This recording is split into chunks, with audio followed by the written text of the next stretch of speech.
বিশ্বনবী সরকারে দু আলম মানুষকে দাওয়াত দিচ্ছেন।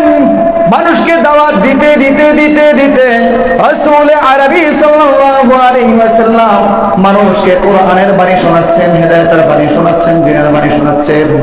আর রাসূল কোরআন পড়ে পড়ে তাদেরকে শোনাচ্ছেন, তাদেরকে বলছেন রব তোমাদেরকে সৃষ্টি করেছে তার ইবাদত করার জন্য, অন্য কোনো কাজের জন্য তোমাদেরকে সৃষ্টি করে নাই।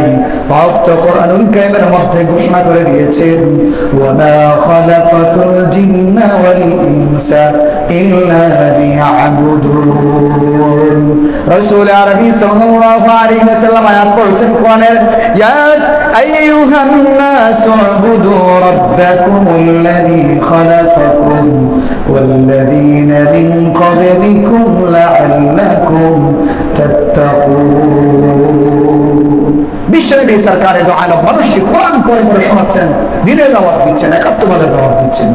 ঈসা আলাইহিস সালামের জায়গায় এখানে রাখার ফলে তারা সেই ব্যক্তিকে মনে করেছে এটাই ঈসা, এটাই ঈসা বলে তারা ঈসা আলাইহিস সালামকে যখন তারা এটা মনে করে শুলির মধ্যে ছড়িয়েছে, অথচ ঈসা আলাইহিস সালামকে তো আল্লাহ তাআলা আসমানে নিয়ে গেছে ফেরেশতার মাধ্যমে। তারা তো মনে করেছে এটাই ঈসা। যখন শুলিতে চড়িয়েছে, শুলিতে চড়ানোর পর এবার পুরো এলাকার মধ্যে হই হুল্লোড় পড়ে গেছে, চিল্লাচিল্লি শুরু হয়ে গিয়েছে, চিৎকার চেঁচামেচি শুরু হয়ে গিয়েছে যে আমাদের অমুক গোত্র অমুক ব্যক্তি কোথা, তোমরা কাকে চড়িয়েছো শুলির মধ্যে? আরে ঈসার পরনে যে পোশাক ছিল তার পরনের পোশাক তো ভিন্ন, তোমরা কি খেয়াল করো নাই?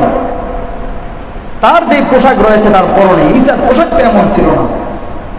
হায় রে, ঈসার তো কিছু আচরণ ভিন্নভাবে চেনা যেত, বোঝা যেত, এটা তো ঈসা নয়, তোমরা কাকে চড়িয়েছো?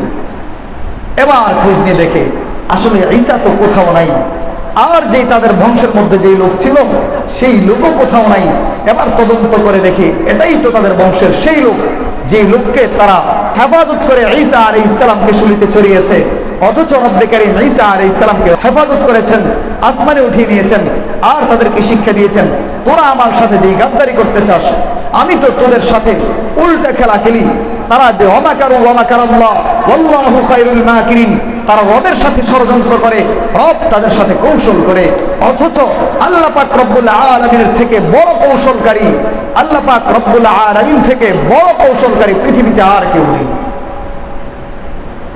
তারা করে রবের সাথে ষড়যন্ত্র, ওয়ামাকারু ওয়ামাকারাল্লাহ, তারা রবের সাথে করে ষড়যন্ত্র আর রব করে তাদের সাথে কৌশল।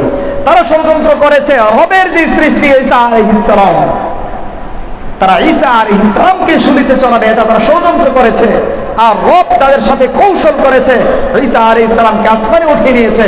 আর তাদের বংশের যেই লোক সেই লোককে রব্বে কারীম ঈসা আলাইহিস সালামের জায়গায় রেখেছে, কৌশল করেছে। আর তারা না বুঝেই আল্লাহ পাক রব্বুল আলামিন ওয়াল্লাহু খায়রুল মাকিরিন, রবের থেকে শ্রেষ্ঠ কৌশলকারী, বড় কৌশলকারী আর কে হতে পারে? রবের কৌশল ধরে ফেলবে এত তাড়াতাড়ি, এত সোজা এমন কে আছে? ওয়াল্লাহু খায়রুল মাকিরিন, রবের কৌশল ধরতে না পেরে, বুঝতে না পেরে নিজেদের লোককেই শুলিতে চড়িয়ে দিয়েছে। এবার তারা ঈসা আলাইহিস সালাম দুনিয়াতে নাই, কোন নবী নাই, পৃথিবীর মধ্যে কোন নবী নাই, নবী না পেয়ে তারা শয়তান যেই পথে তাদেরকে চলতে বলে, যেই পথ তাদেরকে দেখায় সেই পথে তারা চলতে থাকে, সেই পথ তারা অনুসরণ করতে থাকে, সেই পথে জীবনযাপন করতে থাকে। রব্বে কারীম তাদেরকে যেই পথ দেখিয়েছে, কোরআনের পথ দেখিয়েছেন, রব্বে কারীম জান্নাতের পথ দেখিয়েছেন। তারা কোরআনের পথে চলে না, তারা হেদায়েতের পথে চলে না, জান্নাতের পথে চলে না। শয়তান তাদেরকে যেই পথ দেখিয়েছে, যেই পথে চলতে বলেছে, তারা সেই পথ অনুসরণ করা শুরু করেছে। শয়তানের পথ অনুসরণ করতে করতে তারা জাহালতের এমন এক পর্যায়ে পৌঁছে গেছে, তারা গুমরাহির এমন এক পর্যায়ে পৌঁছে গেছে। আপন মায়ের সাথে জিনা করতে তারা দ্বিধা করতো না, জীবিত কন্যা সন্তানকে মাটিতে দাফন করতেও তারা দ্বিধা করতো না। তারা জীবিত মানুষকে মাটির নিচে পুঁতে ফেলতো, অন্যায়ভাবে তারা একে অপরকে হত্যা করত, অন্যায়ভাবে অন্যের জমি তারা লুট করত, অন্যের সম্পদ তারা লুট করে খেত, অন্যের সম্পদ অন্যের টাকা পয়সা তারা লুট করে নিয়ে যেত। এভাবে এমন করতে করতে তারা জেহালতের এমন এক পর্যায়ে পৌঁছে গেছে, তারা হচ্ছে পৃথিবীর মধ্যে সবচেয়ে নিকৃষ্ট জাতি। তাদের থেকে নিকৃষ্ট জাতি পৃথিবীতে আর কেউ হতে পারে না, এমন এক পর্যায়ে পৌঁছে গেছে। পরক্ষণে রব্বে কারীম মুহাম্মদ আরবি সাল্লাল্লাহু আলাইহি ওয়াসাল্লামকে দুনিয়াতে প্রেরণ করেছেন। মুহাম্মদ আরবি সাল্লাল্লাহু আলাইহি ওয়াসাল্লামকে দুনিয়াতে প্রেরণ করে রব মানুষকে দ্বীন শিক্ষা দিচ্ছেন। রাসূল আরবি সাল্লাল্লাহু আলাইহি ওয়াসাল্লাম মানুষকে দ্বীনের দাওয়াত দিচ্ছেন, কোরআনের দাওয়াত দিচ্ছেন, কালিমার দাওয়াত দিচ্ছেন, তাওহীদের দাওয়াত দিচ্ছেন, একাত্মবাদের দাওয়াত দিচ্ছেন। মানুষ আস্তে আস্তে তা গ্রহণ করে নেয়, আর কেউ তো এটা প্রত্যাখ্যান করে। বিশ্বনবী সরকারে দু আলম মানুষকে দাওয়াত দিচ্ছেন। মানুষকে দাওয়াত দিতে দিতে দিতে দিতে রাসূল আরবি সাল্লাল্লাহু আলাইহি ওয়াসাল্লাম মানুষকে কোরআনের বাণী শোনাচ্ছেন, হেদায়েতের বাণী শোনাচ্ছেন, দ্বীনের বাণী শোনাচ্ছেন। আর রাসূল কোরআন পড়ে পড়ে তাদেরকে শোনাচ্ছেন, তাদেরকে বলছেন রব তোমাদেরকে সৃষ্টি করেছে তার ইবাদত করার জন্য, অন্য কোনো কাজের জন্য তোমাদেরকে সৃষ্টি করে নাই। রব তো কোরআনুল কারীমের মধ্যে ঘোষণা করে দিয়েছেন ওয়ামা খালাকাতুল জিন্না ওয়াল ইনসা ইল্লা লিয়াবুদুন। রাসূল আরবি সাল্লাল্লাহু আলাইহি ওয়াসাল্লাম আয়াত পড়ছেন কোরআনের, ইয়া আইয়ুহান নাসু উবুদু রাব্বাকুমুল্লাযী খালাকাকুম والذين من قبلكم لعلكم تتقون। বিশ্বনবী সরকারে দু আলম মানুষকে কোরআন পড়ে পড়ে শোনাচ্ছেন, দ্বীনের দাওয়াত দিচ্ছেন, একাত্মবাদের দাওয়াত দিচ্ছেন। মানুষকে বলছেন তোমরা মূর্তির পূজা ছেড়ে দাও, মূর্তির ইবাদত ছেড়ে দাও, মূর্তির ইবাদত ছেড়ে দিয়ে রবের ইবাদত শুরু করে দাও। যখন তোমরা রবের ইবাদত শুরু করে দেবা তখন রব্বে কারীম তোমাকে আপন বান্দা হিসেবে গ্রহণ করে নেবে।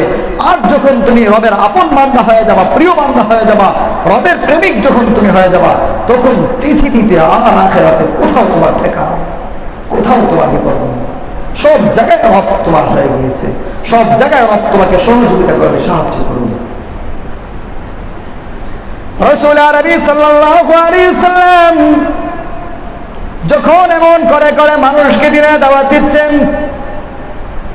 কাফের মুশরিক বেঈমানরা রাসূল আরবি সাল্লাল্লাহু আলাইহি ওয়াসাল্লামের হাতে হাত রেখে বায়াত গ্রহণ করা শুরু করেছে।